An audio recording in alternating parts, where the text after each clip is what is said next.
एक बहुत ही फेमस कहावत है कि घर आती लक्ष्मी को कभी ना नहीं कहते। तो ट्वेल्थ मैन गेमिंग ऐप आपको अपॉर्चुनिटी दे रहा है बहुत सारा पैसा जीतने की। और इस दिवाली आप अपने लिए और अपने घर वालों के लिए कुछ अच्छा कर सकते हैं। यहाँ पर आप सभी को पता है कि प्रीमियर लीग सीजन चालू है, ला लीगा सीजन चालू है, कल चैंपियंस लीग भी आ रही है और साथ ही साथ T20 वर्ल्ड कप भी शुरू हो चुका है। कल बहुत ही शानदार तरीके से हमने पाकिस्तान के अगेंस्ट गेम जीता है और उस गेम में बहुत सारे लोगों ने ट्वेल्थ मैन गेमिंग ऐप पर बहुत सारा पैसा जीता है। तो आप भी जीत सकते हैं। आपको कुछ नहीं करना है, टीम बनानी है, मेगा कॉन्टेस्ट ज्वाइन करने हैं। मोबीक्विक के थ्रू अगर आप यहाँ पर 200 रुपीज का मिनिमम बैलेंस ऐड करोगे अपने वॉलेट में तो 100 रुपीज का कैशबैक भी मिलेगा यूजिंग द कूपन कोड। और अगर आप एक्स्ट्रा बैलेंस और ऐड करना चाहते हो तो आप मेरा कूपन कोड 1MUFC यूज कर सकते हो और वहां से आपको 100 रुपए का अश्योर्ड कैशबैक जो है वो अपने वॉलेट में मिलेगा। तो देरी मत करिए, इस फेस्टिव सीजन और ज्यादा खुशियां लेकर आइए अपने लिए और अपने परिवार के लिए। और आज ही twelfth man gaming app download करके अपना फैंटेसी जो स्किल्स हैं आपकी उसको आजमाइए। लेकिन इसको भाई हिसाब से ही खेलना क्योंकि इसकी लत लग सकती है। और भाई लत किसी भी चीज की काफी बुरी है अनटिल अनलेस वो 1MFC का कंटेंट ना हो। हाँ, हाँ भाई, क्या हाल है? मतलब न्यूज मीडिया के प्रोपागेंडास और बाकी सारी चीजें आपने पढ़ ली। आपने इम्पल्सिव होकर अपने अपने डिसीजंस भी ले लिए थे that Ronaldo will not be back at United. Ronaldo और टेनहैग के बीच का जो रिलेशनशिप है वो ऑलरेडी इतना फॉल अपार्ट हो चुका है दैट टेनहैग अब उसको वर्ल्ड कप तक यूज नहीं करने वाला है and he will not be allowed to train with the first team squad. मैंने कल वाली वीडियो में भी बोला था कि जो कोई भी इस बात को सच मान रहा है और जो कोई भी ये समझ रहा है कि टेनहैग इतना बेवकूफ है कि वो रोनाल्डो जैसे प्लेयर को बाहर बैठाएगा, रोनाल्डो जैसे प्लेयर को या फिर वो ट्रेन नहीं करने देगा, यूज नहीं करेगा, तो वो निहायत ही बेवकूफी है। देखो अब मैं एक चीज आपको बताऊं, एक चीज मैं बिल्कुल ही तहे दिल से आपको समझाना चाहता हूं यहाँ पर ये है कि आपको थोड़ा सा ना एक्सेप्ट करना पड़ेगा कि रोनाल्डो की भी गलती है और टेनहैग की भी गलती है। किसी एक को कंप्लीटली ब्लेम करके आप कुछ नहीं कर सकते। लेकिन आई थिंक दोनों के बीच जो बातचीत हुई है उसके बाद डिसीजन यही आया है कि हाँ हमें साथ में मिलकर इस क्लब को और एक दूसरे के करियर को कॉम्प्लीमेंट करना है। क्योंकि रोनाल्डो को भी क्लब चाहिए है और क्लब को भी रोनाल्डो चाहिए, मैनेजर को भी स्ट्राइकर चाहिए है। एंड ऑब्वियस सी बात है रोनाल्डो को वर्ल्ड कप से पहले या इवन मैं कहूँ वर्ल्ड कप के बाद भी रेगुलर फुटबॉल चाहिए है। अब बहुत सारे मैचेस या बहुत सारे गेम्स ऐसे होंगे जहां रोनाल्डो को मौका ना मिले as a first team starter. तो ये उन फैंस के लिए है कि उनको ना थोड़ा सा अपना जो संयम है वो बरतना और थोड़ा सा दिखाना पड़ेगा एंड मैनेजर के डिसीजन को रिस्पेक्ट करना पड़ेगा। एंड वहीं दूसरी तरफ यूनाइटेड फैंस जो कि मैनेजर के डिसीजन के बाद वो यूनाइटेड फैंस जो कि एक्चुअल में काफी ज्यादा टॉक्सिक हो जाते हैं, उनको भी समझना पड़ेगा कि अगर मैनेजर का डिसीजन है ये, इसका मतलब ये नहीं है कि Ronaldo is not in his plans या फिर वो रोनाल्डो को उस उसको वो कर रहा है कि बिल्कुल ही डिस्कार्ड कर दिया उसने।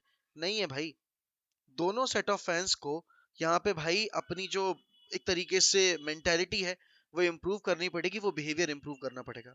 नाउ जब पिछले गेम हुआ था अपना चेल्सी का तो उस गेम से पहले टेनहैग से पूछा गया था कि रोनाल्डो कब तक वापस आएंगे। आप सबको पता है मंडे की छुट्टी थी और ट्यूसडे को ट्रेनिंग रिज्यूम होनी थी। आज रोनाल्डो ट्रेनिंग पिच पर थे और फर्स्ट टीम स्क्वाड के साथ ट्रेन करते हुए देखे गए हैं।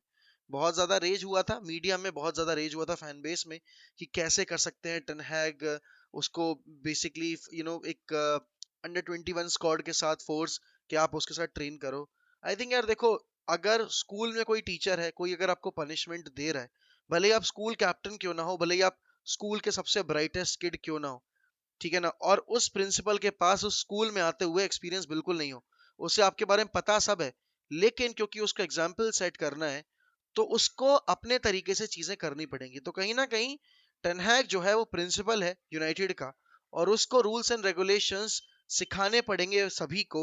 एंड अगर जो स्कूल का सबसे ब्राइटेस्ट किड है और अगर मैं अपने क्लब की बात करूं जो हमारा सबसे बेहतरीन प्लेयर है, अगर वो थोड़ा इधर उधर निकलेगा तो उसको सीख देकर आप बाकी सबके लिए एग्जाम्पल सेट कर रहे हो। क्योंकि अगर टेनहैग रोनाल्डो को फर्स्ट टीम से हटकर अंडर 21 के साथ ट्रेन करवा सकता है तो किसी और प्लेयर ने अगर ये हरकत करने की जरूरत की तो उसका अंजाम इससे भी बुरा हो सकता है। तो ये जो एक एग्जाम्पल सेट करने की कोशिश की थी टेनहैग ने, ये एक तरीके से सही थी, लेकिन फिर वही वाली बात है, ये कंडीशन यहाँ तक पहुंचनी नहीं चाहिए थी। शेरिफ के अगेंस्ट मैच है। शेरिफ के अगेंस्ट मैच में रोनाल्डो डेफिनेटली स्टार्ट करने वाले हैं, क्योंकि रोनाल्डो ने हर एक यूरोपा लीग के गेम में स्टार्ट किया है। And at the same time Jadon Sancho की जैसी परफॉर्मेंस रही है, उसको देखते हुए आई डोंट थिंक कि जेडन सैंचो को अभी आने वाले गेम में आप रेगुलरली उतना फर्स्ट टीम 11 में इन्वॉल्व होते देखोगे एज अ स्टार्टर। तो उस केस में भी रोनाल्डो का पलड़ा बहुत भारी हो चुका है।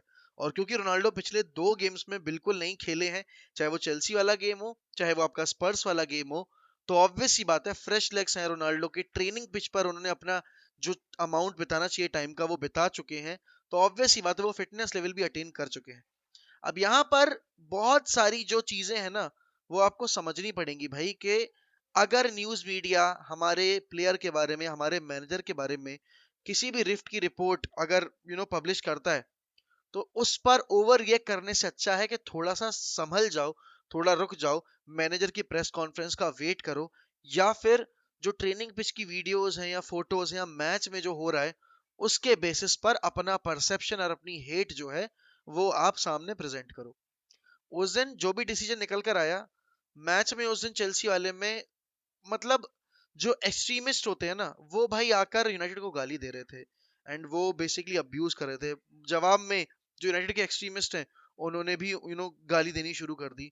तो ये जब आपका प्लेयर एक ही क्लब के लिए खेल रहा हो और आप उसी क्लब के मैचेस देख रहे हो, तो ये चीज नहीं होनी चाहिए। और पहली बात तो ये है भाई कि कोई भी अगर रोनाल्डो का फैन ये कहेगा ना कि अगर रोनाल्डो नहीं खेला तो I am supporting the opposition team, तो भाई आपसे बड़ा बेवकूफ कोई नहीं है, मेरी नजर में तो नहीं है, ठीक है ना। दूसरी चीज, यूनाइटेड फॉरवर्ड्स में किसी को टारगेट नहीं कर रही है। जॉ फिलिक्स की बातें आई हैं, लेकिन मैं सही बताऊं, जॉ फिलिक्स विंटर विंडो में अगर कोई सोच रहा है कि आ सकता है, आई don't think that is a possibility, क्योंकि विंटर विंडो में इतनी मेगा साइनिंग कर पाना हमारे लिए पॉसिबल नहीं होगा। और आपने सुन ही लिया होगा कि फ्रेंकी डियोंग के कनेक्शंस वापस से आ रहे हैं। अब मुझे एक चीज बताओ कोई तो थोड़ा सेंसिबल होगा, कि फ्रेंकी डियोंग जब बारसा के साथ आके यूरोपा खेल रहा है, तो फिर वो यूरोपा क्लब को छोड़कर दूसरे यूरोपा क्लब में क्यों आना चाहेगा। चेल्सी के लिंक्स आए हैं, लिवरपूल के लिंक्स आए हैं, वो समझ में भी आता है कि चेल्सी को मिडफील्डर चाहिए, तो Chelsea could be an option. लेकिन अगर कोई यूनाइटेड फैन अभी भी बारसा के यूरोपा में आने के बाद भी ये सोच रहा है कि फ्रेंकी डियोंग बारसा छोड़कर यूनाइटेड में आ जाएगा, तो भाई अपने ख्याली पुलाव बनाना जो है वो बंद करो। क्यों? क्योंकि ये चीज पॉसिबल हो ही नहीं सकती। हाँ, अगर फ्रेंकी डियोंग विंटर विंडो में चेल्सी मूव करते हैं तो आई वोंट बी शॉक्ड, क्योंकि उस केस में फिर फ्रेंकी डियोंग के पास चैंपियंस लीग फुटबॉल होगी, जिसके चलते उन्होंने हमें इनिशियली रिजेक्ट किया था। लिवरपूल को भी मिडफील्डर चाहिए है, बट क्या लिवरपूल के पास पैसा है फ्रेंकी डियोंग पे खर्च करने का? और अगर लिवरपूल को सीजन सुधारना है तो ऑब्वियस सी बात है उन्हें फ्रेंकी डियोंग जैसे प्लेयर को टीम में लाना पड़ेगा। बट बात सारी आके वहीं रुक जाती है कि फाइनेंसेस जो भी लिवरपूल के हैं, क्या एफएसजी इतना पैसा इंजेक्ट करने को तैयार है? और देखो यार, आज रात में अगर इंटर मिलान जीत गई तो ऑब्वियस सी बात है फिर तो सारा कुछ जो है वो क्लियर ही हो जाएगा और ग्रुप जो है वो डिसाइड ही हो जाएगा, ठीक है ना, कि बारसा यूरोपा लीग में आ रही है या नहीं। क्योंकि अगर इंटर जीत जाती है तो फिर तो बारसा की जो रही कुछ ही थोड़ी बहुत होप है ना, वो शैटर हो ही जाएंगी, ऑब्वियस सी बात है। तो वो वाला सीन है। बाकी रोनाल्डो पर मैं एक ही चीज बोलूंगा कि टेनहैक को अब शेरिफ वाले गेम में ये दिखाना होगा, बेसिकली पब्लिक को प्रूव करने के लिए नहीं, बट एक दूसरे के रिलेशनशिप को डेवलप करने के लिए, कि हाँ ten Hag trust Ronaldo, and Ronaldo को भाई अब अगली बार से ये सारी जो हरकतें हुई हैं ये नहीं करनी है। आप कितने भी बड़े प्लेयर हो, आप कितने भी आपके नाम कितने भी रिकॉर्ड हो, लेकिन आप अगर किसी क्लब में हो तो आपको उस क्लब की डिग्निटी बना के रखनी पड़ेगी। और ऑल्सो जो भी आपके ग्रजेस हैं, जो भी आपके डिफरेंसेस हैं मैनेजर के साथ, उसको आपको पर्दे के पीछे जाकर सॉल्व करना है या लड़ाई करनी, जो भी करनी। लेकिन पब्लिकली आप अगर ऐसे डिसीजंस लोगे तो फिर क्लब को भी एग्रेसिव डिसीजंस लेने पड़ते हैं, एंड इन दैट केस फिर भाई क्लब जो है वो हर बार मैनेजर का ही साथ देगा, क्योंकि यूनाइटेड एक ऐसा क्लब है जिसने मैनेजर का साथ बहुत कम बार दिया है, एंड इवेंचुअली अब जाकर थोड़ी सी वो सिचुएशन चेंज हुई है। एंड यहाँ पर भाई रोनाल्डो से मेरी एक ही उम्मीद है कि now he is coming back and he should come back with a bang. I am expecting a lot of things from him, and specially world cup आने वाला है, तो वर्ल्ड कप से पहले प्लीज अब ऐसा कुछ भी नहीं करना है।